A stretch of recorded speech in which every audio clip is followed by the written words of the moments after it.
tous et bienvenue à cette nouvelle capsule de la foi en action. Cette fin de semaine, dans l'Église universelle, c'est la fête de la Pentecôte. La Pentecôte qui est ce moment où les apôtres sont sortis de l'endroit où ils étaient barricadés pour partir et aller à travers le monde proclamer la bonne nouvelle de la résurrection du Christ et de l'amour universel.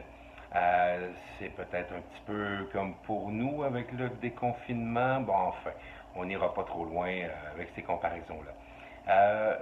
La capsule d'aujourd'hui va plutôt porter comme telle sur le centre d'entraide. Donc, dans quelques instants, vous allez rencontrer Françoise Dumont, la coordonnatrice, qui va vous parler donc de ce qui s'en vient pour le centre d'entraide.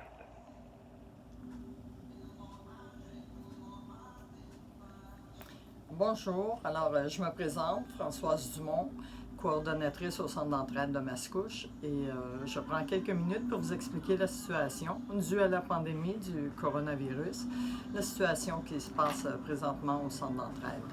Alors, comme vous avez sûrement eu l'occasion de le constater, malgré notre demande de retenir les dons chez les gens, les personnes sont venues en déposer quand même une quantité assez impressionnante. Et comme le centre était fermé, donc on n'avait pas ni employés ni bénévoles, les dons se sont accumulés et le centre étant fermé, on ne vendait pas. Alors à ce moment-là, on n'avait pas la place pour faire le roulement. Donc tout ça pour vous dire qu'on a une quantité incroyable de choses, de belles choses, de beaux meubles et un peu de tout. Mais qu'il faut vraiment se réorganiser pour pouvoir arriver à placer ça correctement et joliment, que ce soit attirant pour que vous puissiez venir magasiner. Ceci étant dit, nous devons aussi instaurer les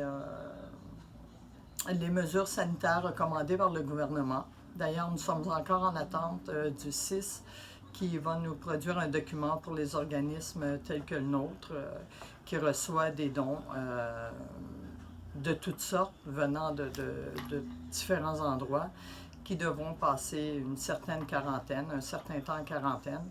Alors c'est ça, c'est toute cette réorganisation-là que nous sommes à travailler. Élargir les allées pour que ce soit sécuritaire pour tout le monde, autant pour nos bénévoles, nos employés que pour la clientèle, et qu'on puisse circuler de façon responsable et sécuritaire tout en respectant les règles de sécurité. Alors c'est ce qui fait que ça prend un peu plus de temps.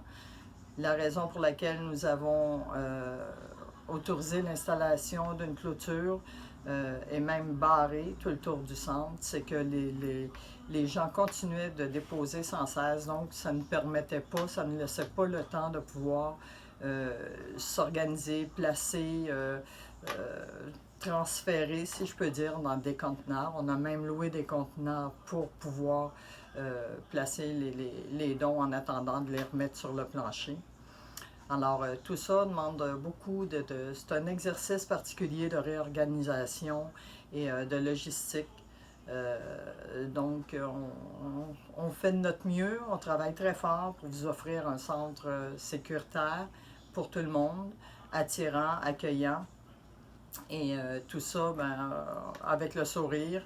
Donc, on vous demande d'être patient. Vous l'avez été jusqu'à maintenant, c'est très apprécié, mais ça va valoir le coup, je vous le promets. Alors, toute la direction, on vous salue, on vous remercie de votre patience et on espère vous voir très bientôt. On a hâte, on a vraiment hâte que ça bouge un peu. Alors, merci beaucoup, au plaisir et à bientôt.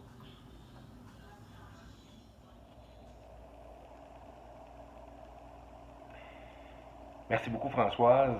Eh bien, donc, on vous demande, on vous le rappelle, d'être patient. Ça s'en vient. Ça va être bientôt un retour à la normale un peu partout. Euh, je tiens à dire une dernière chose, en fait, en lien avec le centre, c'est pour nos bénéficiaires des bons alimentaires. Donc, je tiens à préciser que le 24 juin et le 1er juillet, cette année, sont des mercredis. Habituellement, on donne des bons le mercredi, mais cette fois, donc, les bons seront fermés ces journées-là. Alors, on vous demandera de venir plutôt le 20 et le 3 juillet. De toute façon, la même méthode de préparation et fonctionne. Alors donc, vous appelez, hein, comme à l'accoutumée, et on va vous donner un rendez-vous, comme vous êtes maintenant habitué de le faire depuis quelques mois. Et la procédure, elle est bel et bien indiquée sur le répondeur. Le message de répondeur vous le donne intégralement. Donc, bien suivre ce qu'on vous dit pour pouvoir être le mieux servi possible. Alors voilà, donc c'était notre capsule pour cette semaine. On vous souhaite que la prochaine semaine soit très bonne et on se revoit donc pour une autre capsule de la foi en action.